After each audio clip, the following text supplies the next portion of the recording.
Assalamualaikum dan salam sejahtera. Kita jumpa lagi. Welcome back to Easy Fast. Terima kasih kepada yang telah menekan subscribe dan juga tombol loceng. Yang belum jemput-jemput dah menekan subscribe dan tekan tombol loceng untuk notifikasi awal. Okey, pada video kali ini berkenaan dengan respon ataupun maklum balas daripada Yang Amat Perdana Menteri berkenaan isu pengeluaran KWSP secara menyeluruh. Jadi apa yang disampaikan oleh Perdana Menteri ini bukan hanya tertumpu kepada pengeluaran KWSP bersasar yang dituntut saja, tapi pengeluaran KWSP secara keseluruhannya. Okey, ikuti video ni. Jom kita mulakan. Baik, semasa sidang di Dewan Negara pada semalam Yang Amat Perdana Menteri ada menyebut tentang pengeluaran KWSP, yang mana kenyataan yang dikeluarkan oleh Perdana Menteri itu jelas menunjukkan perkara yang sama. Apakah? Iaitu tetap tidak membenarkan sebarang pengeluaran khas ataupun pengeluaran sekali lagi. Sebaliknya, hanya membenarkan pengeluaran-pengeluaran yang dibenarkan saja, seperti yang termaktub dalam pengeluaran yang dibenarkan menggunakan akaun 2 dan pengeluaran menggunakan akaun 3 fleksibel. Okey, jadi untuk itu kita ikuti dulu sedutan ini sebelum kita ulas. Let's go.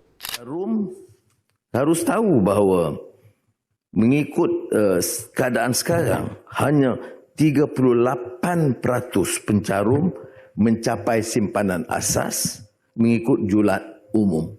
Ini membimbangkan. Dia tidak memenuhi hasrat awal kita. Beliau turut menepis dakwaan kononnya pencarum langsung tidak dibenarkan menyentuh wang simpanan mereka.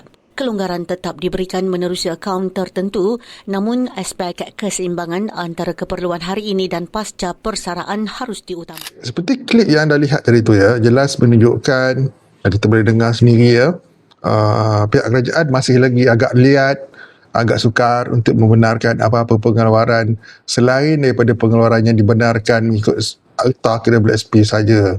Okey, jadi berkenaan dengan tuntutan pengeluaran akaun 1 yang dituntut selama hari ini, bagaimana?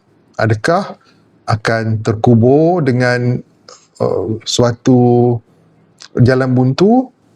Okey, perkara ini kita belum tahu lagi apa yang bakal dilakukan oleh NGO yang menuntutnya. Adakah mereka akan terus menuntutnya atau bagaimana?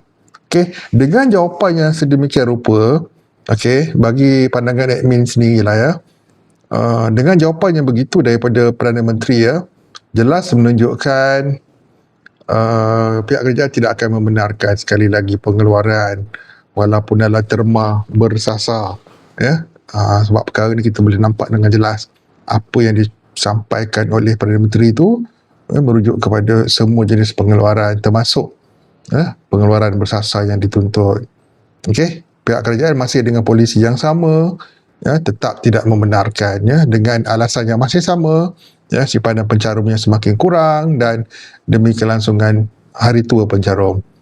Jadi bagi admin, jawapan daripada Perdana Menteri itu boleh dikatakan sebagai suatu jawapan tidak membenarkan.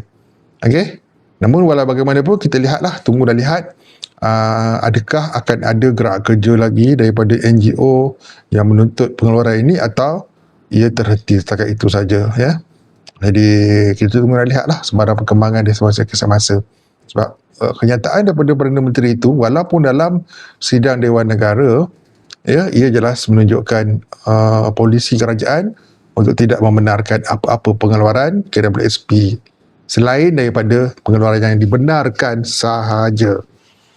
Okey, semoga jelas yang apa sampaikan. Apa komen anda? Tinggalkan dalam komen. Okey, komen yang baik-baik je lah. Kita doakan semuanya berjalan lancar je lah, walaupun kita dah dengar daripada mulut Perdana Menteri sebegitu. Okey, apa pula jawapan balas daripada NGO PJIRM yang menuntut ni? Kita tunggu dan lihat gerak kerja dan yang seterusnya. Okey, semoga jelas. Jumpa lagi. See you guys in the next video. Bye-bye.